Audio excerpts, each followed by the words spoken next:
was my first day back to work and it was tiring.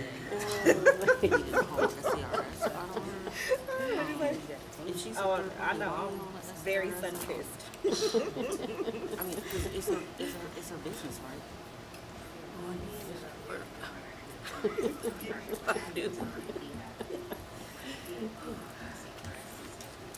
Yeah, that first day back is always really Man, and I Okay, yeah, had because I mean, the 4 only appointments reason we were hired, I mean, for me, the only reason we would justify putting her and then I had to on like the payroll check if all we my was emails. actually My emails are hiring her down. for an Oh, employee. But we're not, so that's why I I was saying responded to all my she emails. it wouldn't go Both towards. She would be work STR. and personal. wow, that's a lot. Is she a treasurer? Okay. Oh, she retired, so yeah, it would be SCRS. Yeah, so that's why I was I ate asking. I was lunch like, at my desk. she would I did be leave my office. SCRS. And we're not actually hiring her, we're hiring her firm Video of the or her woman she's business at or the- consulting. At the So, yeah, it buffet would be with a her business, plate, then so she comes you home wouldn't and do that. she's You going have to around just your pay taxes. kitchen counter. Yeah, she would get the hourly rate. Wish she was at the Buffet. buffet. Yeah. She would get paid. She would not get paid through payroll. She would not get paid through payroll. That's why I couldn't figure out if not, because if you pay her through payroll, then she is going to get SCRS credit. How'd you like the conference in LA? Is it good? Vendors would, it would be non-payroll. It would be through accounts payable, and it would be she would receive a 1099. She would receive a 1099. It was 600. I said, yeah, 699. Yeah, $600 or more. Yeah. So yeah, that's why I was thinking. Why was they thinking that?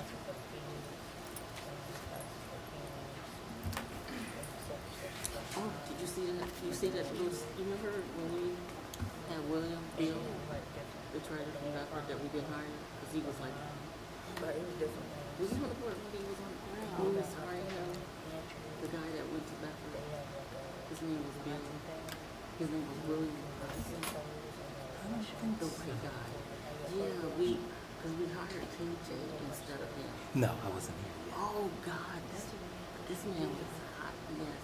I wish the real must have been over there. 'Cause this man, he wanted like $150,000, and he was like, he had all these spreadsheets, and he was like, he could do everything, but it was just too good to be true. What's he doing? Is he still here? No, Oh, that's right. They This ran Taylor's him there. off. They ran him off. And there was a treasure between him and Taylor. And she was a bad treasure. And she was like, it's too much. It's too much of a mess over here. It's too much of a hot mess over here. So she went back to private. She went to private. And she left private to come to Yes. yeah, she was Thinking really, he's gonna be back. yeah, no, she was really good. They gave her a lot of money to leave private and then come here because she originally worked for a school district, left the school district and went to this private company and got a lot of money. And then they were desperately needing to help them get some of the things over there for a long time. So they went and recruited her. That's And it's hard. hot as mess over there. And Tabitha was like, I gotta get up out of here because it is a hot mess. And she probably figured, I don't want this on my name. There's an article in the news about him. Oh, wow. Yes. Horrible. See if I can find it. Horrible audit. The auditors put it in. Wow. Yes. That's not good. It's horrible. I was like, that's something you don't ever want. That's true. Yeah. Because then that just follows you. He got double paid his own vacation. We took the money. He was back behind in taxes, $27,000. Oh, my goodness. Didn't pay it. Yeah, that was accumulated fees. It was a hot mess. I read that article. I was like, oh my God, I'm so glad we just started that crazy. I was like, oh, I'm so glad we didn't hire that fool. Because he was a hot mess over there. Wow. He used to work at Bulletin. That's my good real. He was Bulletin. It's a good district. I'm surprised we were beating the hiring. They got rid of him. I think they was getting rid of him. Yeah. I think they got duped. All right. That's ready.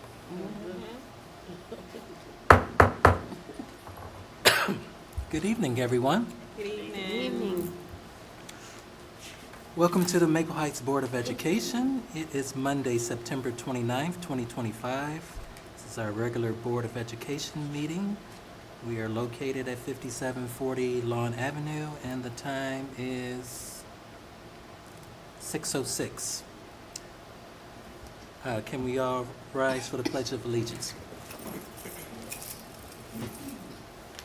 I pledge allegiance to the flag of the United States of America and to the republic for which it stands, one nation, under God, indivisible, with liberty and justice for all. All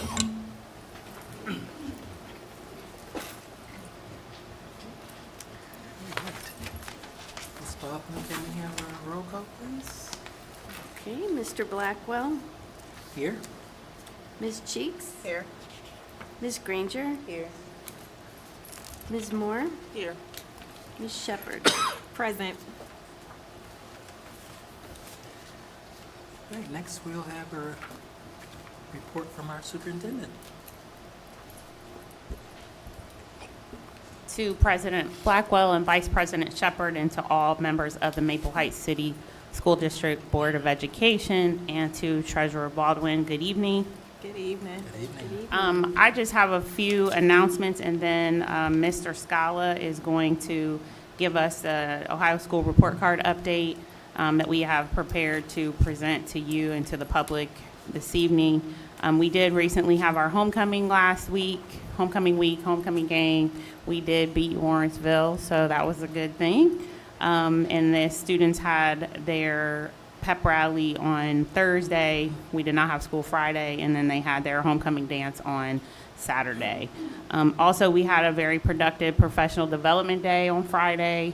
I did share the agenda with you. One of the things that we are trying to do is make sure that we have something for everyone on those professional development days. Our next day without students is going to be on Wednesday, October 22nd. That's actually a records day. So even though students will not be in attendance, staff will be in attendance. So those staff members that have records to prepare, such as report cards and those things, testing, will have time to do that. Other staff will be participating in professional development. And then we have our parent-teacher conferences later on that evening. And so without further ado, I'm going to ask Mr. Scala to come up and just provide an update to the board and to the public who are listening about our 2024-2025 Ohio School Report Card. Good evening, everyone. Good evening. Good evening. Alright, so this will just be an update to my presentation in July, as the two scores we were waiting on have now come. Alright, so over to your guys' left, my right, is kind of what we looked at over in July. But what we are waiting on, and what's highlighted in yellow there, is both progress and then the last parts of gap closing, which is based on progress. The reason why we can't tell you progress up until basically this very moment, or when report cards post, is we can only see part of the data. We can see how our students did based on their projections from the state, but what we can't see is how everybody else did. And the way that this component works, it compares how well your growth was versus everybody else. That has now come in, and then there's three parts of gap closing that base itself off of progress, but it's within subgroups, and that's what we are waiting to come in for that. So for a 4-star, you have to be 2 standard deviations above the average growth for all.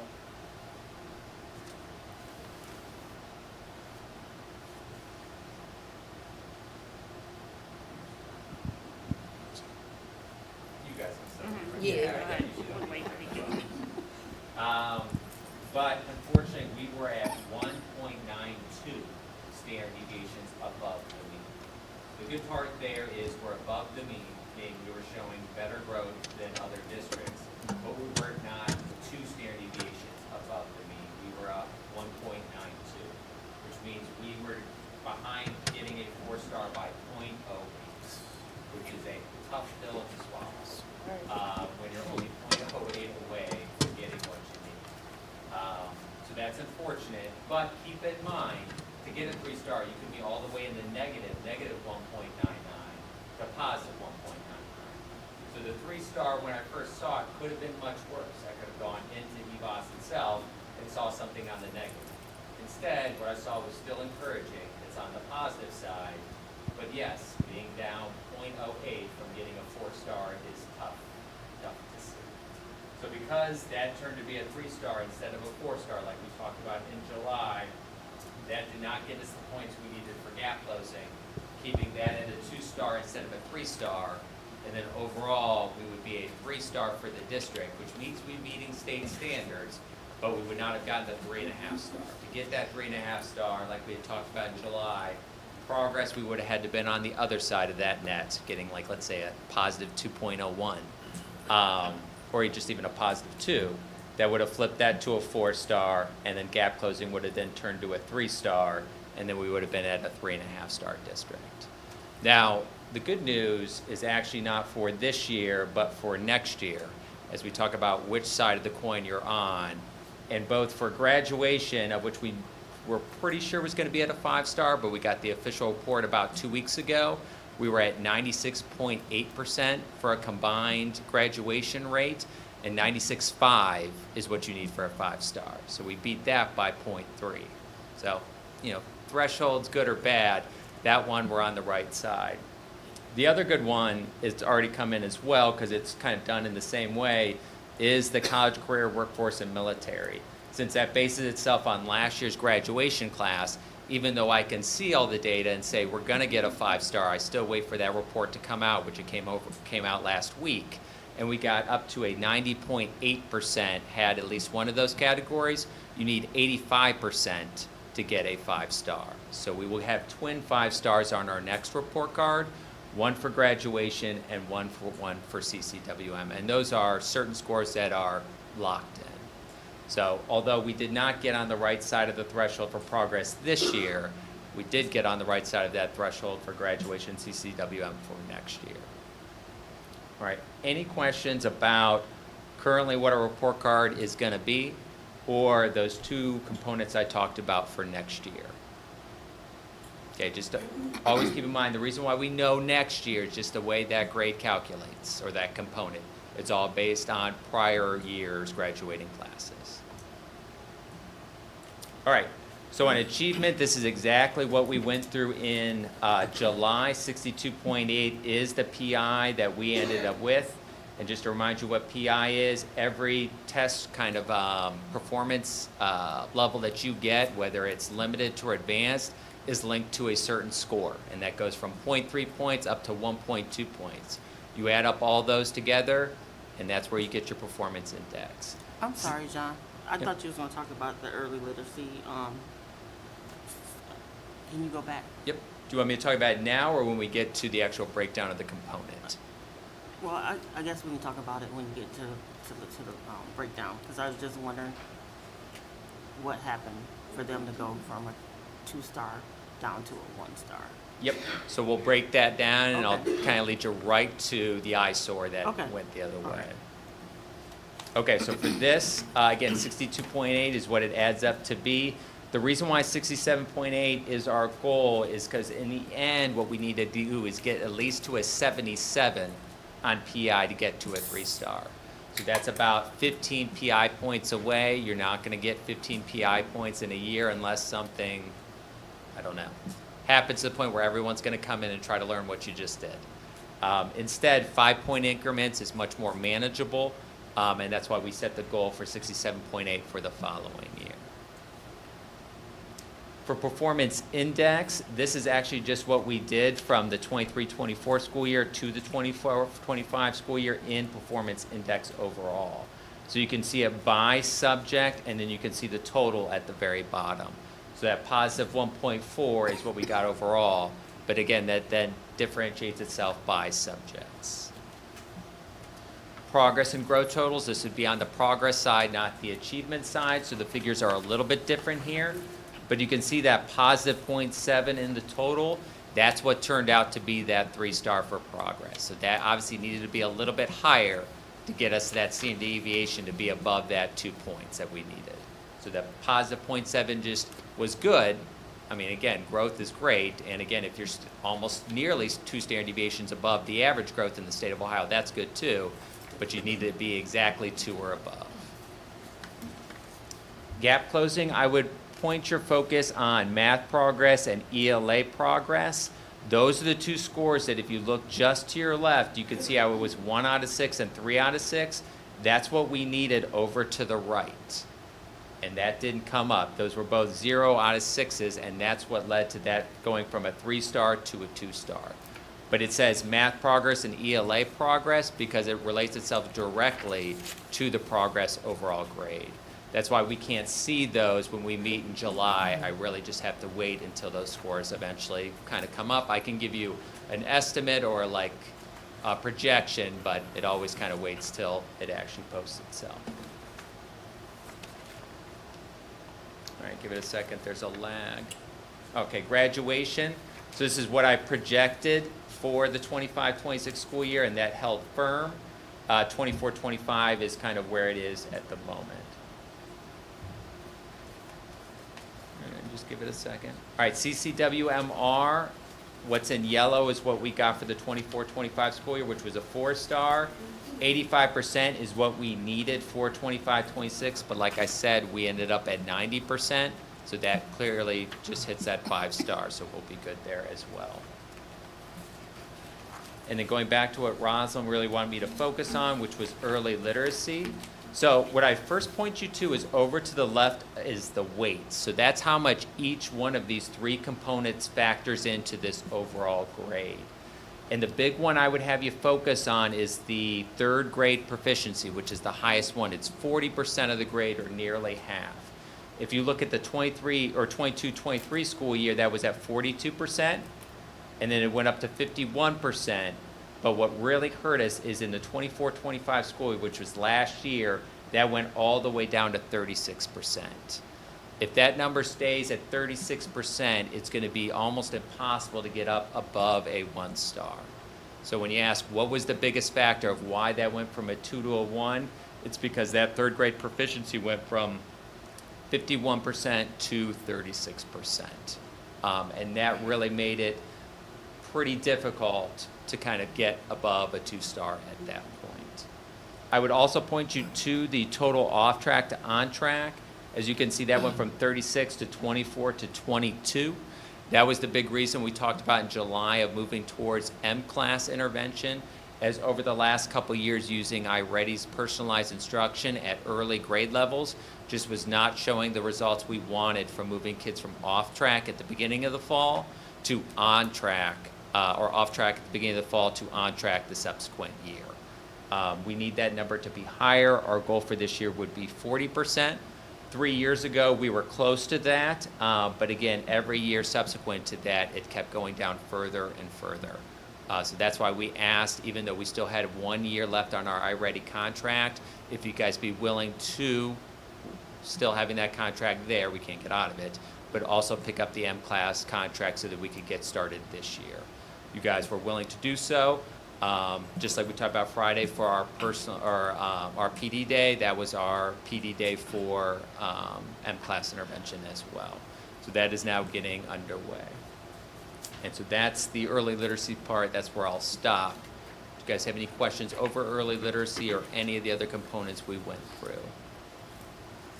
I do. So the kids that took this test they were in 3rd grade, they're in 4th grade now, correct? Correct. Okay, what are they doing to supplement the academic portions that the kids were not proficiency on So the way in the this, 3rd grade? yep. To So the help way, them out for the 4th grade. What are they doing now? Because those kids are going to be behind. correct. So the state of Ohio, what they have you do, like an IEP almost, they have something called a Reading Improvement Plan, or a RIM. These start in kindergarten and follow a student all the way up through 6th grade at this point in time. But next year, you can imagine this going to 7th, and I think they'll eventually stop at 8th grade. MIMPs, which are the math improvement plans, are going to be shortly following just this. But what the RIMP requires you to do for any grade, but specific to 3rd to 4th grade, is obviously you need your Tier 1 instruction that everyone receives. But during a half-hour intervention block every day, if you are on a RIMP, or if you're even just below benchmark in 4th grade, then you receive M-Class intervention, of which through its diagnostic has targeted interventions for early literacy skills to help improve your ability to read on grade level. So this would attack skills like phonemic awareness. This would attack skills like phonics, reading fluency, so that you can get the student to learn those skills before they can actually start to read on grade level, of which is required for the OST, which is primarily just reading comprehension. Outside of writing, reading comprehension is the dominant skill that they are measuring on the OST, really for any grade, 3rd grade through ELA 2. But to read, to be able to comprehend what you're reading, you need to first be able to read on grade level. So all those students, that would be 64% of them, clearly do not read on grade level. There's a variety of reasons why they don't read on grade level, but all of them coalesce around the idea of early literacy skills not being what they need to be. And that's what M-Class intervention would specifically target, to improve those skills so that by OST time in 4th grade, they are closer to reading on grade level, which gives them a much better shot of getting proficient on the OST that, again, is very dominant in its measurement of just reading comprehension. Okay. When the kids were when they were in 2nd grade, these set of kids, were they scoring low in those skills? So between, working with the teachers and the principal, what did they implement? So if you think about when these 3rd graders are 2nd graders, this would be that top line number of that 24%. So what that 24% shows us is that only 24% of the students that started off track in 1st grade, by the time they were 2nd grade, only 24% got on track. Mm-hmm. The other 76 did not. And so that then rolled into 3rd grade, where again, they were still provided personalized instruction by iReady. And again, only 22% then moved on track. So if you're asking me, what did they do in 2nd grade? The 70%, what was implemented? Because, you could see clearly that the 70% of kids were not reading on level. So Correct. what type of implementation did they do to help those 70% of those kids? So you'd run the same process in that. RIMS would be what is detailing what the student needs, but the intervention would not have been M-Class at that time. It would have been personalized instruction through iReady. And that's, again, goes back into kind of what we talked about during the board retreat, where when I'm seeing 36 go to 24 to go to 22, I'm just not feeling confident that what we're doing in intervention for personalized instruction, which is primarily online instruction, is really getting these kids to where they need.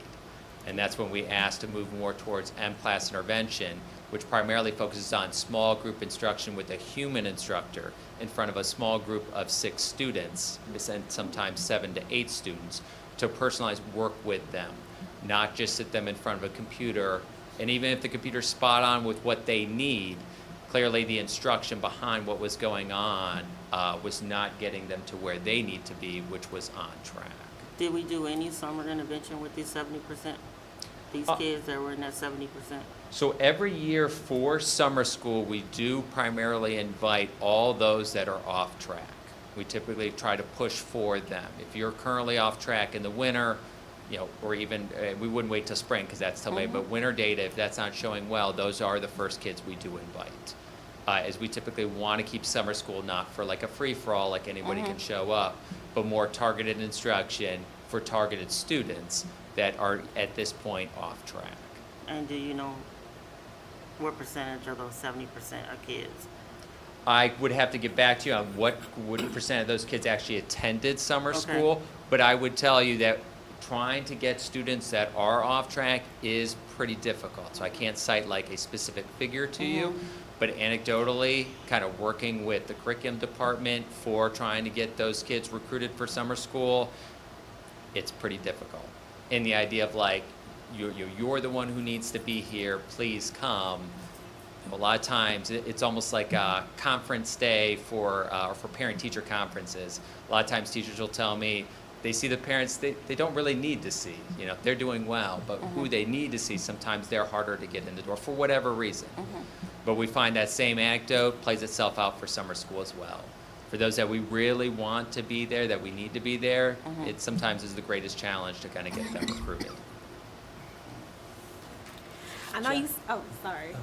I know you said that we went from iReady to M-Class. Is that what you're saying? And that's the new curriculum that we implemented this past school year? Tier 2 curriculum, yes. Okay. Which is part of actually the same company for Tier 1. They're all under a company called Amplify.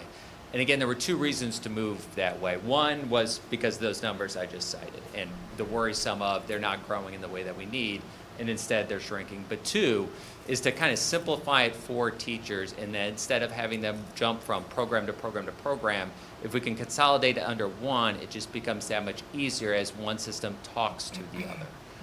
And it's very much easier for a teacher to take what's going on in Tier 2 intervention and apply it to scaffolds they may need in Tier 1, when you're not jumping program or jumping scores. Instead, it's all under one. And I think during the retreat, I vaguely remember saying that it's going to be more professional development for teachers to understand that new curriculum so they can have a better work with the students. Is that correct? That is correct. So first off, we started with just benchmarking training, and that occurred in August, right before teachers, basically students came back.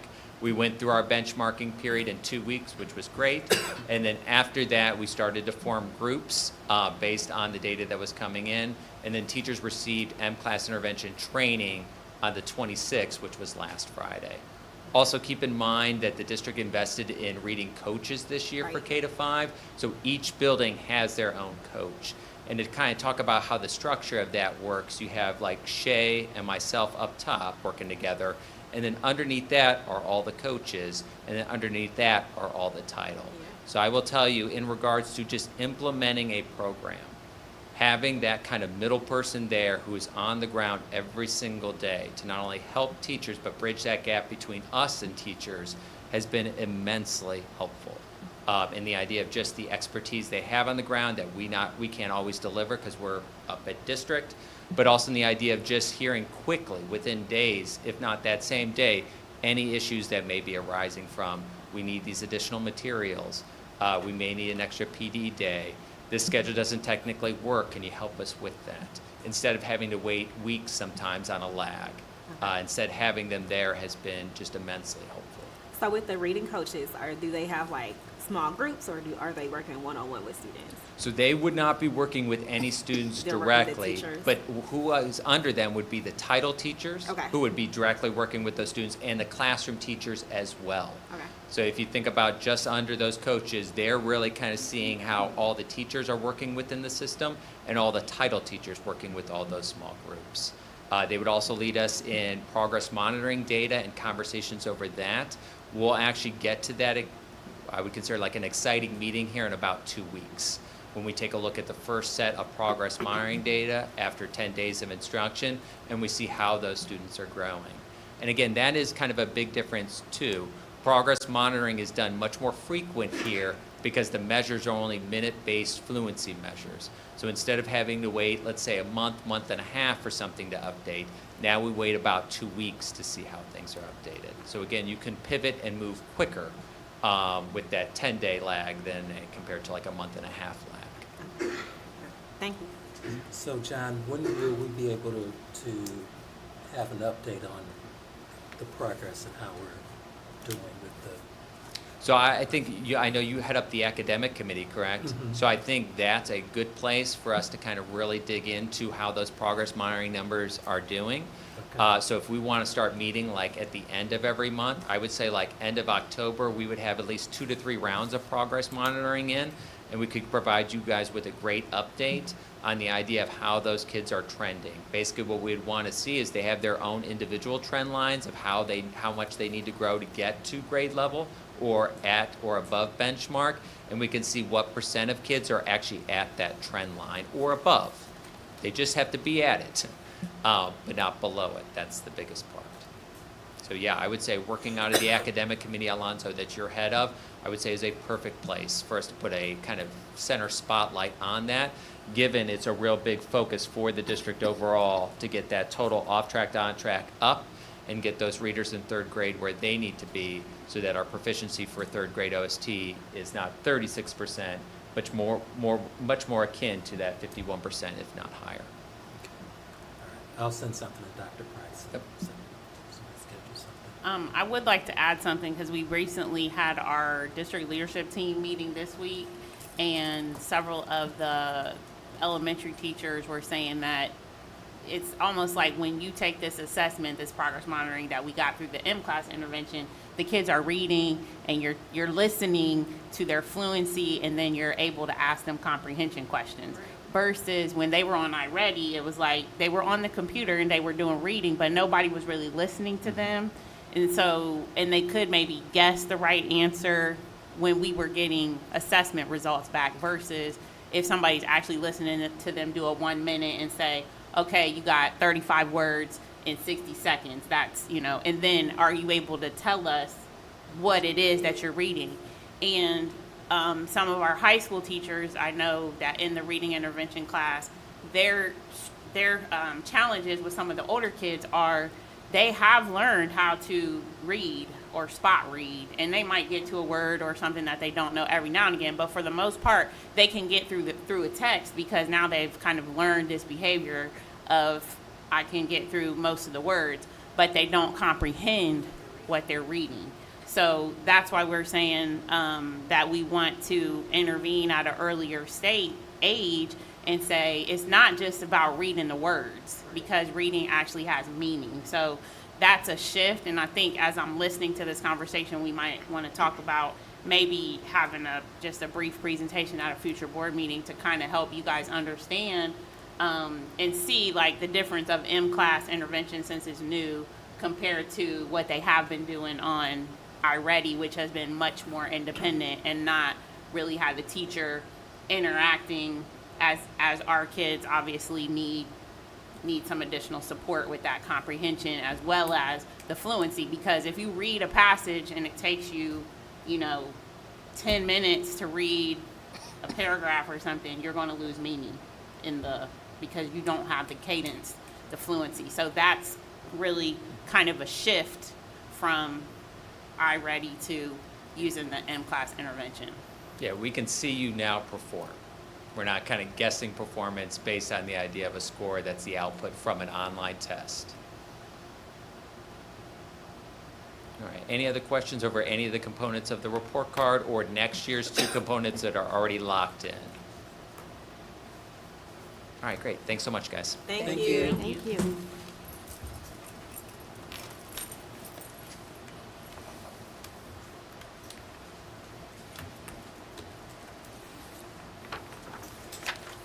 Stella Flora, did you have anything else? No, that concludes it. Okay.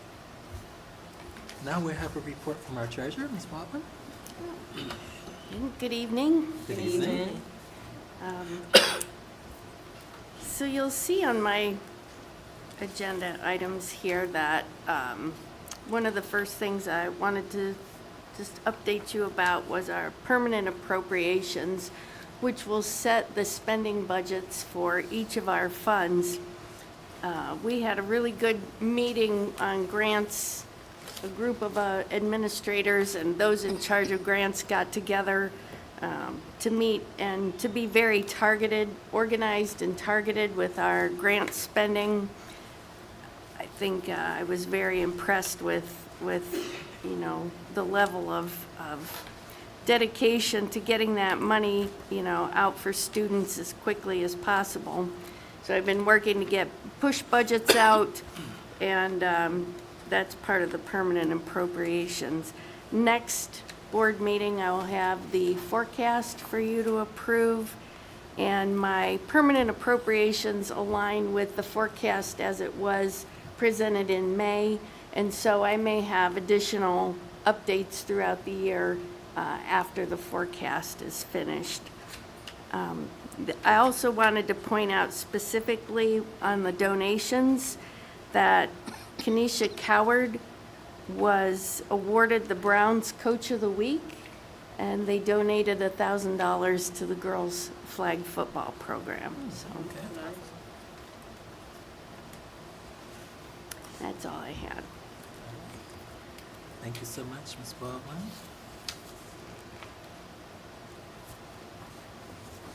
All right.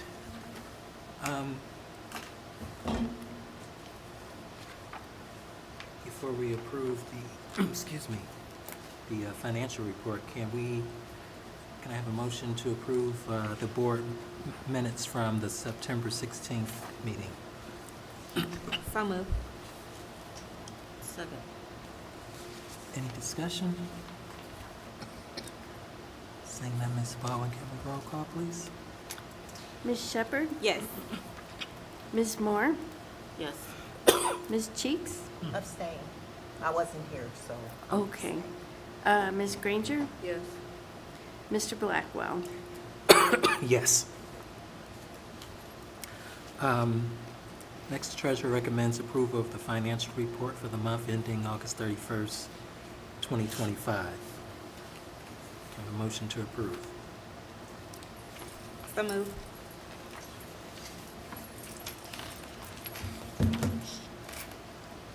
Second. Any discussion? Seeing none, Ms. Baldwin, can we have a roll call, please? Ms. Shepherd? Yes. Ms. Moore? Yes. Ms. Cheeks? Yes. Ms. Granger? Yes. Mr. Blackwell? Yes. All right. Next is subject C, resolution number 25-101, adoption of permanent appropriations for fiscal year 25-26.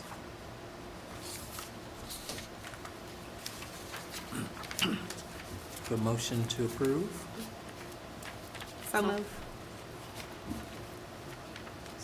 Second. Any discussion?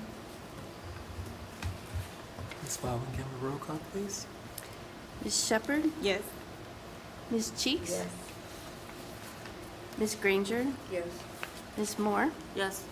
Mr. Blackwell? Yes. Next is subject letter D, approval of return of advancement of funds. Treasurer recommends approval of the return of advancement of funds previously approved by the board on June 23rd, 2025 and June 30th, 2025. Funds in amount of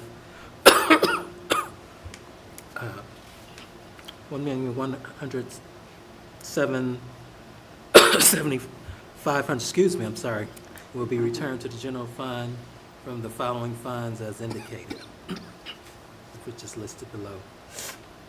Can I have a motion to approve? So moved. Second. Any discussion? Seeing none, Ms. Baldwin, can we roll call, please? Ms. Shepherd? Yes. Ms. Moore? Yes. Ms. Cheeks? Yes. Ms. Granger? Yes. Mr. Blackwell? Yes. Next is 25-26 student activity funds. The treasurer recommends approval of the following student activity funds for the 25-26 school year. Can I have a motion to approve? So moved. Second. Any discussion? Ms. Baldwin, can we roll call, please? Ms. Shepherd? Yes. Ms. Granger? Yes. Ms. Cheeks? Yes. Ms. Moore? Yes. Mr. Blackwell? Yes. And next is donation from the Cleveland Browns for the Maple Heights Girls Flag Football Program. The treasurer recommends approval acceptance of a monetary donation in the amount of $1,000 from the Cleveland Browns for the Maple Heights Girls Flag Football Program. Can I have a motion to approve the donation? So moved. Second. Any discussion? Ms. Baldwin, can we have a roll call, please? Ms. Shepherd, Yes. Ms. Granger, Yes. Ms. Cheeks, Yes. Ms. Moore, Yes. Mr. Blackwell. Yes. Right.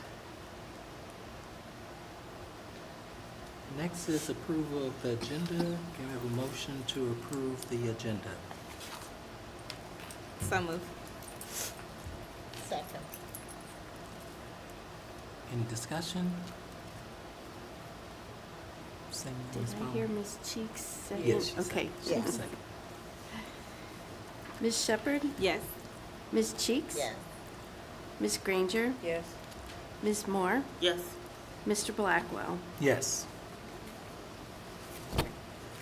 Next is new business resolutions. Resolution number 25-102, independent contractor agreement, fiscal auditing services contract.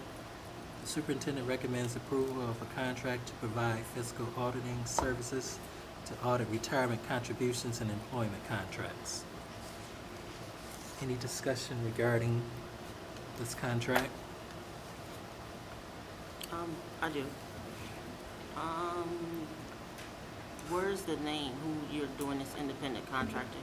Where's the name of the consultant or it's- the name of the company? It's in the resolution It's in the- down at the, right Yeah, there. Veronica Reinhardt. Veronica Yeah. Reinhardt.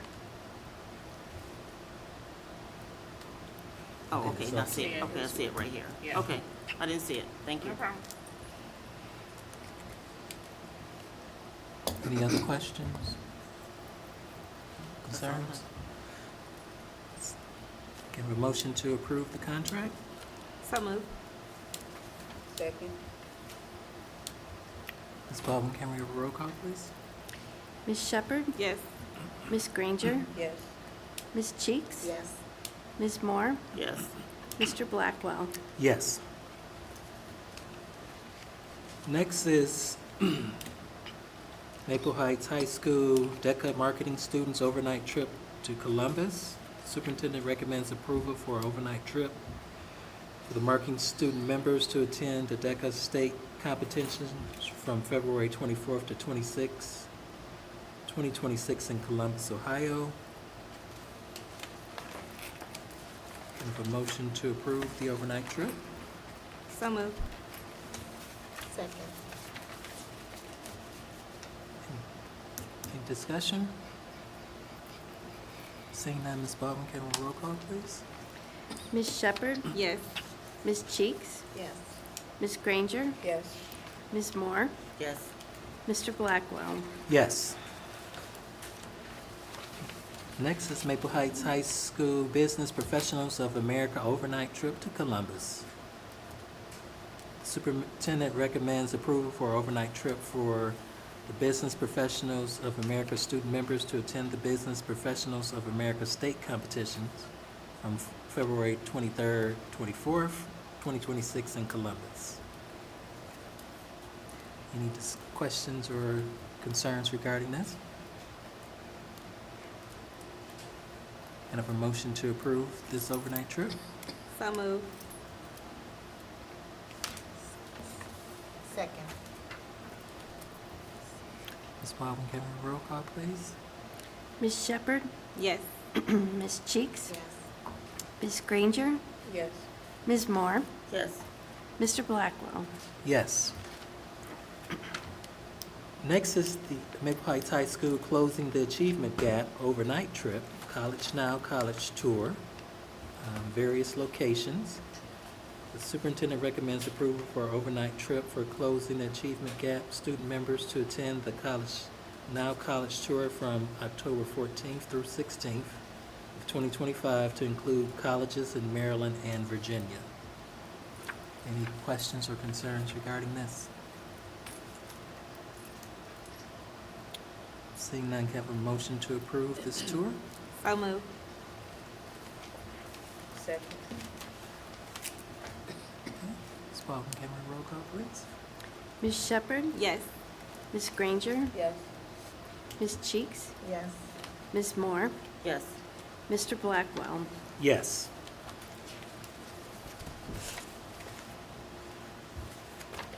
Next is our consent calendar. Superintendent recommends approval of all consent agenda items. Employment is specifically conditioned on and subject to successful background checks, receipt and final administrative review of all application records, and receipt of all necessary documentation. Ms. Delafleur, this is B through,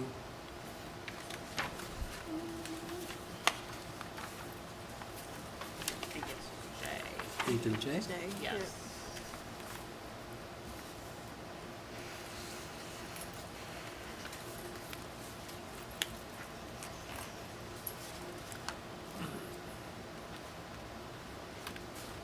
Any questions or concerns regarding B through J?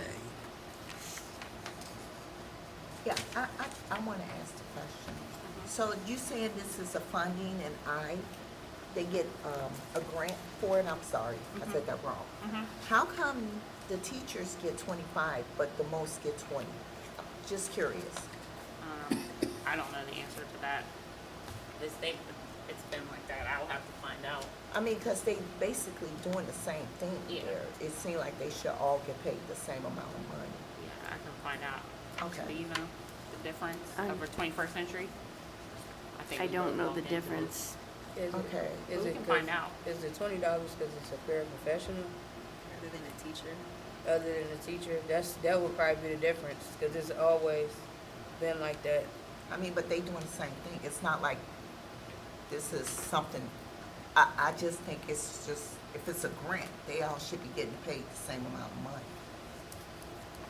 I'm just asking a question, why is it a Yeah, difference I of don't, $5? I don't know the I can answer. talk to Dr. Price. This is what they've been doing, so I'll find out the reason and we can let you guys know. Okay.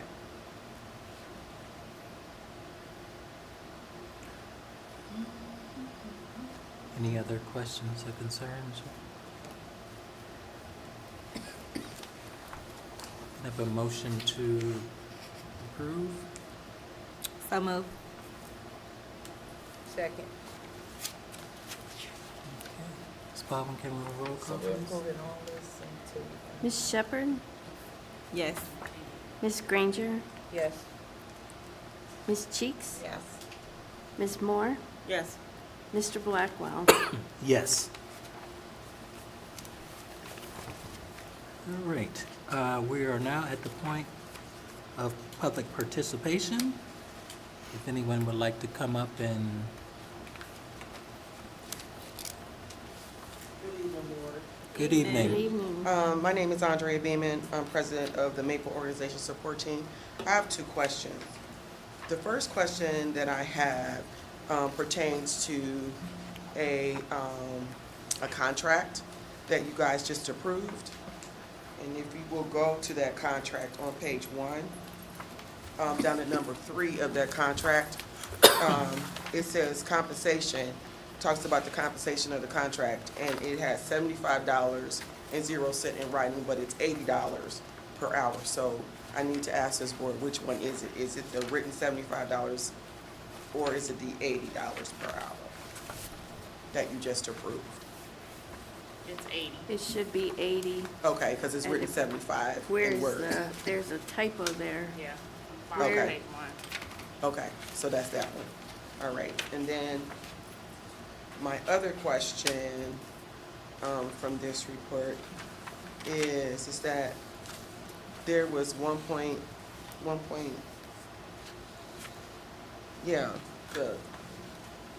the approval of the return of the advancement of funds. So the $1.1 million is going to be returned to the general funds.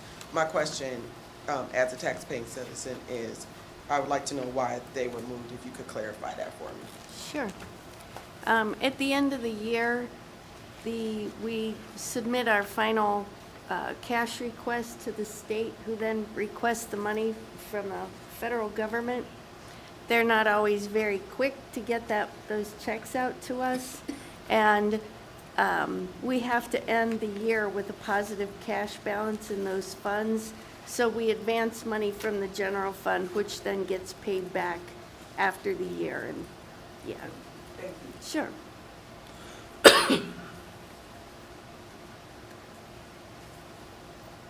Good evening. My name's Ernie Wargo. I'm an Assistant Scoutmaster at Troop 380 in Maple Heights. We're the only Boy Scout troop in Maple Heights. There's no Cub Scouts at the time. Been trying to get a time where we could come into the schools and try to recruit some new kids. Okay. I don't know, You just need to make an appointment with the superintendent, so you can, I have some flyers. Does it have your information on there? Yes, there is. Okay, I'll pass it. Yeah, we currently meet at St. Andrew's Church on Mondays from 7 to 8:30, but normally we should be going back to Tuesday from 7 to 8:30. We try to accommodate all the kids with their sports and other activities, so we only have 8 scouts now, only one from Maple Heights, so we can use a few more.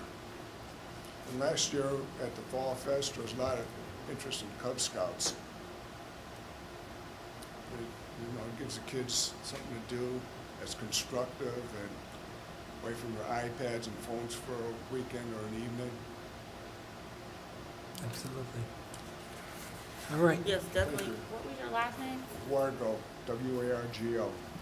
Okay, I got it.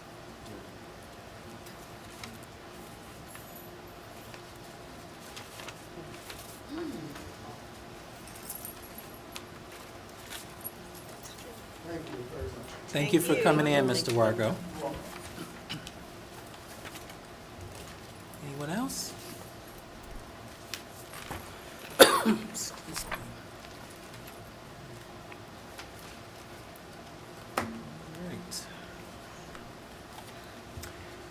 All right. So at this time, then, we'll be going into executive session for number 1. Have a motion to move into executive session? So moved. Second. Ms. Baldwin, can we roll call, please? Ms. Shepherd, Yes. Ms. Granger, Yes. Ms. Cheeks, Yes. Ms. Moore, Yes. Mr. Blackwell. Yes. We're now in executive session. It is 6:53. Thank you all for coming out. Have a good evening. Have a good night. No, No action. no action.